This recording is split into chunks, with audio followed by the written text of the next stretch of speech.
안녕하세요, 여러분. 반갑습니다. 오늘은 40 이후 일생을 결정하는 10가지 힘이라는 책을 들고 여러분한테 나왔고요.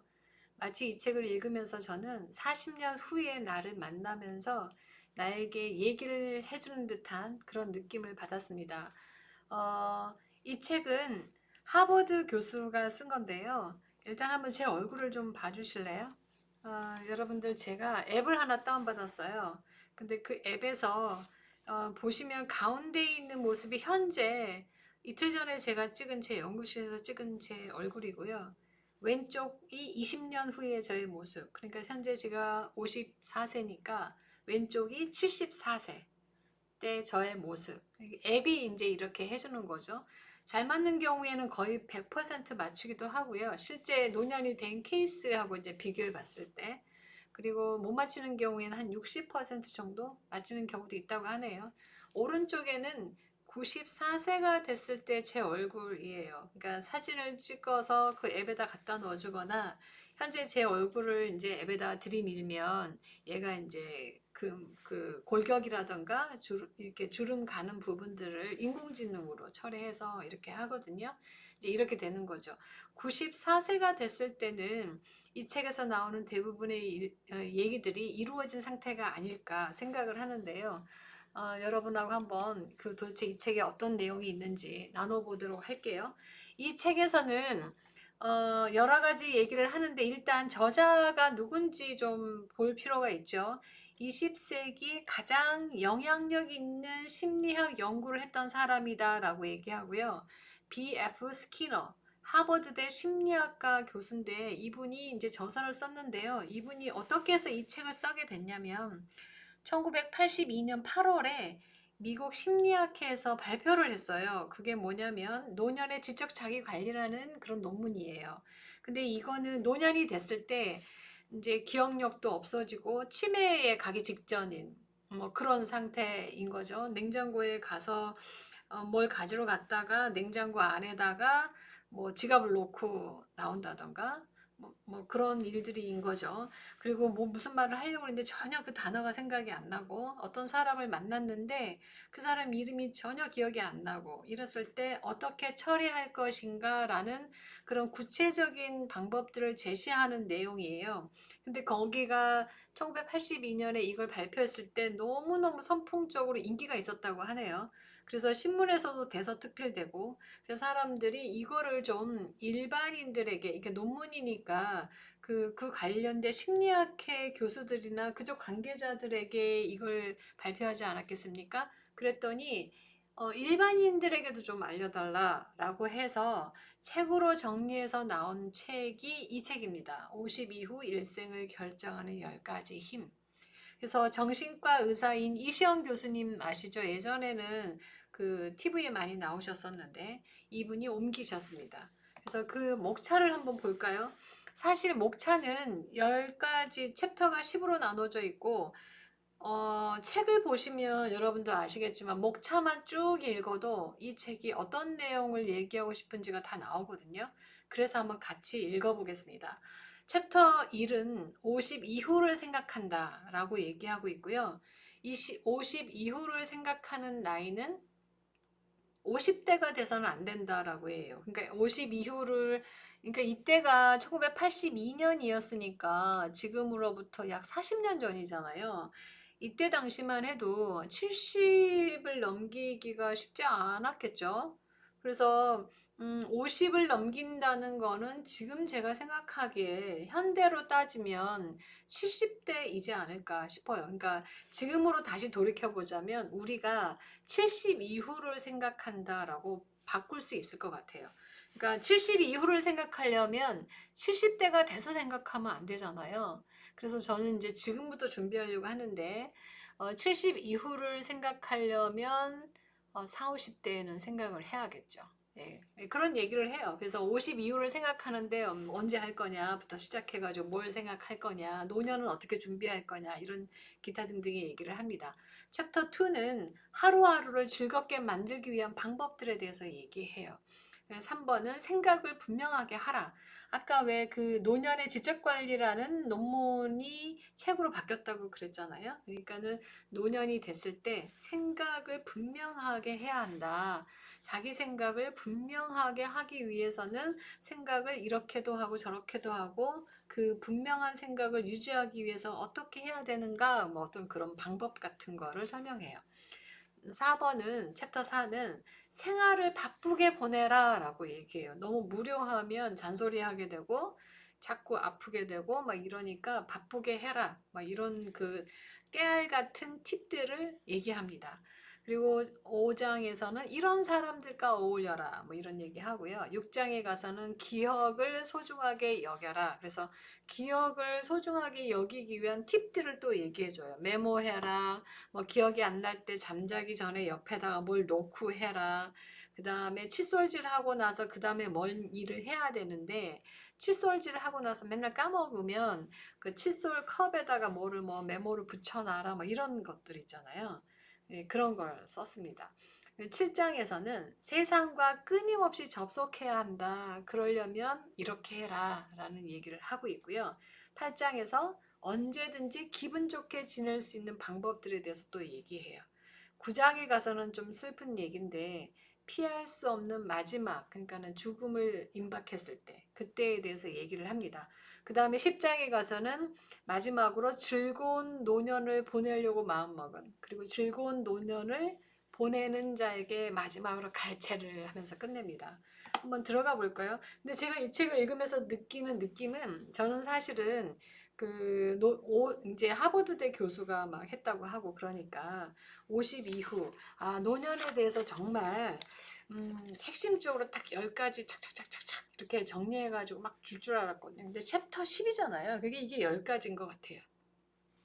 그래서 이제 읽어보면서 이거는 조금 현대하고도 안 맞는데 너무 앞서가지 않나, 너무 깨알 같은 정보라서 이거는 좀 스킵해도 되겠다 싶은 부분, 그리고 뭐 이게 10가지이긴 하지만 얼버무려서 두세 개 묶어서 하나로 얘기할 수도 있고 이런 부분들이 있더라고요. 그래서 제가 간단하게 정리를 해봤어요. 그래서 50 이후라는 챕터에서는 어떻게 하느냐면 우리가 여행을 갈 때 설레는 마음으로 이제 미리 가볼 여행지에 대해서 정보도 좀 찾고 거기서 어떻게 보낼 것인가, 뭐 이동 노선 같은 것도 좀 정하고 숙소는 어디서 하고 여기서 여기를 이동할 때는 어떤 차선을 이용해야지 이런 계획을 하잖아요.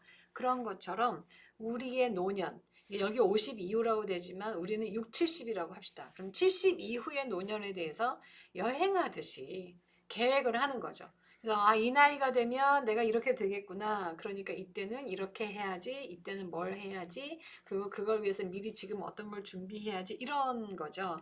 그래서 노년을 준비할 때는 오히려 젊을 때이다. 라는 걸로 요약할 수 있을 것 같아요. 그리고 이제 또 보면 스스로 바쁘게 만들자고 하거든요. 그래서 저는 그 정년퇴직 하시는 분들이 굳이 일을 찾으려고 애쓰시고 돈벌이에 나서시는 걸 보면서 좀 이해가 안 가는 부분들이 사실 있었거든요. 근데 이 책을 보면서 어느 정도는 이해가 가더라고요. 그러니까 기존에 하던 패턴을 놓쳐버리면 사람이 갑자기 루즈해지고 삶의 의미도 찾기 어려워지고 이럴 수 있잖아요. 그래서 여기 이 하버드대 교수는 스키너죠. 스키너는 뭐라고 얘기하냐면 스스로 바쁠 거리들을 만들라는 거예요. 굳이 돈벌이를 해야 되는 거 말고라도 뭐 봉사가 될 수도 있고 아니면 아침에 일어나면 항상 어디를 산책을 하고 커피숍을 가고 뭐 하다못해 반려견하고 산책을 하더라도 루틴을 만들라고 얘기해요. 안 그러면 늘어지고 또 아프게 되고 그러다 보면 불평불만 늘어나고 잔소리하게 되고 자기 몸이 안 움직이면 자기는 움직이지 않으면서 젊은 사람들에게 자꾸 요청하면서 잔소리하게 되잖아요. 그러면 안 되니까 루틴하게 자기 삶을 몇 시에 일어나고 언제 뭐 하고 이렇게 만들려고 해요. 그거는 제가 지금 저에게도 적용이 된다는 생각이 들었어요. 그래서 지금부터 제가 연습하면서 준비할 내용들을 정리했어요. 그래서 은퇴로부터 은퇴하자라는 얘기는 뭐냐면 은퇴하잖아요. 그러면 아무것도 안 하게 되는 거죠. 그걸 은퇴하는 거예요. 그래서 뭔가 스스로 할 거리를, 그게 취미생활이든 아니면 봉사활동이든 아니면 소일거리를 통해서 경제활동을 하던 그런 걸 스스로 의미를 찾고 그런 일들을 하라는 거죠. 그래서 은퇴로부터 은퇴하자 이런 얘기가 나오고요. 오래된 친구와 만나자, 이게 뭐냐면 젊었을 때 만났었는데 지금 생활 환경이 바뀌다 보면서 멀어졌던 친구들 있잖아요. 그런 친구들에게 오랜만에 전화하고 또 만나고 이런 소일거리도 만들라는 거죠. 그러면 되게 반가워할 거잖아요. 그러니까 주변에 있는 친구들이 나이가 들면 돌아가실 수도 있고, 그리고 뭐 병이 걸리거나 아프거나 해가지고 옛날처럼 만나지 못할 수가 있잖아요. 그런 경우에는 오래된 친구에게 연락을 하거나 반가운 소식을 전하거나 이렇게도 할 수 있는 거죠. 그래서 새로운 친구를 항상 만나려고 노력하고 만날 필요도 있지만 오래된 옛날 소식이 끊긴 친구들하고 나를 이해해 줄 수 있는 그런 친구들하고도 계속해서 만나고 서로 소통하고 이해를 서로 주고받고 그렇게 하라는 거죠. 그래서 도움을 기다리는 잔소리꾼이 되지 말자라고 얘기해요. 그러니까 나이가 들면 몸이 불편하니까 안 움직이고 있으면서 자꾸 도움을 요청하고 그러면 젊은 사람들은 귀찮으니까 아무래도 조금 표정이 안 좋아지거나 그러면 거기에 대해서 불평불만하고 잔소리하게 되고 할 일이 없으니까 자꾸 그 트집 잡는다고 그러죠. 그렇게 되잖아요. 근데 그러지 말라는 거죠. 적당한 바쁨을 유지하라는 건데 여기서 조심하실 거는 바쁘다고 막 움직여 젊었을 때처럼 움직이면 절대 안 돼요. 그러면 넘어지고 자기가 할 수 없는 거를 막 하려고 애쓰다 보면 안 되니까 또 막 해달라고 요청하고 이럴 수 있잖아요. 그러니까 포기할 건 과감하게 포기하고 그러나 내가 할 수 있는 한도 내에서 바쁜 루틴을 유지하라는 거죠. 예, 그런 얘기입니다. 그래서 그 다음에는 이런 사람과 어울리자. 그래서 어린아이들하고 놀으라고 얘기하고요. 어린아이들에게 줄 수 있는, 왜냐하면 노인들은 시간이 있잖아요. 그러니까 어린아이들하고 놀 수 있는 시간을 갖고 있죠. 예. 그래서 어린아이들에게 해줄 수 있는 거, 뭐 옛날 얘기를 해준다거나 아이들하고 같이 종이접기를 한다거나 이런 걸 할 수 있죠. 근데 그거를 아이들이 좋아할 수도 있고 안 좋아할 수도 있어요. 근데 할 수 있는 걸 해주고 그리고 아이들이 자기들끼리 놀면 거기에 껴서 자꾸 그렇게 하기보다는 아이들끼리 스스로 놀면 이제 내버려 두는 거죠. 그러니까 어른이 됐을 때 내가 할 수 있는 거를 제공하고 그리고 요청이 없을 땐 또 스테이하고 예, 그런 걸 지금부터 저는 연습해야 될 것 같아요. 그거는 굳이 노년이 아니더라도 일반인들에게도 적용하는 부분이 아닐까 싶어요. 점점 좋은 넓은 층으로 사람들을 사귀고 그리고 내가 할 수 있는 걸 제공하고 그리고 요청하지 않을 때는 거기서 멈추고 그죠? 젊음이 갖는 어리석음과 단점을 포용하라. 그러니까 젊음이 갖는 우리가 봤을 때 나이 든 사람이 봤을 때 좀 어리석어 보이는 거 있잖아요. 그걸 포용하고 너그럽게 받아들이고 새로운 벗을 계속해서 만들어가고 그렇게 하는 거죠. 하지 못하는 것들에 대한 대비, 제가 이 책을 읽으면서 그런 생각을 해서 기억이 안 되는 것들은 이렇게 해라라는 얘기가 나오고요. 눈이 점점 안 보일 거다. 그럴 때는 뭐 밝은 등불을 항상 옆에 둔다거나 아니면 라이트 같은 거를 뭐 이렇게 손전등 같은 거를 들고 다닌다거나 다리가 불편해서 못 걸을 때는 어떤 그 스틱을 들고 다닌다거나 이런 어떤 자기의 약점이 있잖아요. 나이가 들면서 기억력도 감퇴하고 눈도 잘 안 보이고 귀도 잘 안 들리고 그리고 그렇게 하는 것에 대해서 무례하게 귀가 잘 안 들리는데 보청기를 껴야 되는데 그 방향에 따라서 더 잘 들리고 안 들리고 막 그럴 거잖아요. 근데 내가 귀가 잘 안 들린다는 걸 알면서 자기들끼리 막 얘기해 버린다거나 그럴 수 있거든요. 그럴 때 되게 노엽잖아요. 그런 것들을 어떻게 관리할 것인가. 그래서 거기에 대해서 미리 대비하고 내가 기억이 안 난다 그러면 메모를 들고 다닌다던가 아니면 그 녹음기를 들고 다니면서 그때그때 녹음을 한다거나 아니면 제가 귀가 잘 안 들릴 때는 보청기를 잘 하고 그리고 안 들리는 것은 어느 부분 포기하고 예, 그런 얘기들이 나와요. 그래서 이거를 역으로 지금 삶에도 적용할 수 있을 것 같아요. 예, 나의 약점이 있다면 그거를 보완하기 위해서 이렇게 여러 가지 방법들을 동원하고요. 그래도 안 되는 것들은 어느 정도 좀 포기하고 편안하게 마음을 먹고 이런 것들은 지금의 저에게도 적용이 된다는 생각을 해서 정리를 했습니다. 그래서 이 얘기는 뭐냐면 노년이 되더라도 기분 좋게 항상 세상과 연결하도록 하자. 예, 걔가 윙크하는 사진을 제가 일부러 했는데 그렇고요. 마지막으로는 피할 수 없는 마지막에 대해서 얘기해요. 그래서 노년을 활기차게 보내는 방법을 마지막까지 찾는 거죠. 예. 그러니까 활기차게 보내는 방법을 마지막까지 계속해서 찾고 실행하고 그러면서 즐기고 감사하고 그리고 인생의 권위자가 되라 이 얘기 비싸게 하라는 얘기는 뭐냐면 인생의 권위자가 됐어. 근데 막 도움을 요청하지도 않는데 가서 막 얘기하는 거야. 나 인생의 권위자야. 너 어디 이렇게 해야 돼. 이렇게 해야 돼. 이렇게 하면 안 된다는 거죠. 비싸게 굴라는 얘기예요. 요청하지 않을 때는 말하지 말고 스스로 그 사람들이 와서 우리에게 인생에 대해서 물어보게 만드는 건데 쉽지는 않잖아요.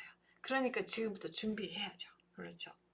그래서 지금부터 본인들이, 그러니까 우리 스스로가 우리 인생을 이렇게 살아야겠다고 마음을 먹고 그것을 위해서 준비하고 거기에서 너무 싸게 굴지 말고 막 간섭하지 말고 스스로 내 안에 감사하고 내 인생을 즐기고 그러면서 조심하고 내가 뭐 기억력이나 육체적이나 여러 가지로 나빠지는 것에 대해서 긍정적으로 받아들이고 대처할 수 있는 방법들을 찾아내고 끊임없이 죽을 때까지 그렇게 하는 방법이 인생의 권위자가 되는 거죠.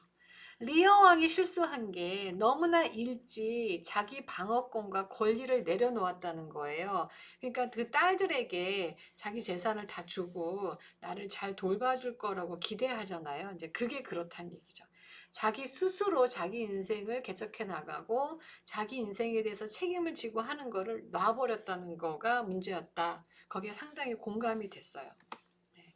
마지막입니다. 품위 지키기에 성공하자. 저는 이 부분이 굉장히 마음에 들었어요. 그래서 젊어지려고 애쓰지 말라. 예. 늙은 모습을 매력 있게 보이도록 애써라. 이게 굉장히 저는 마음에 와닿았어요.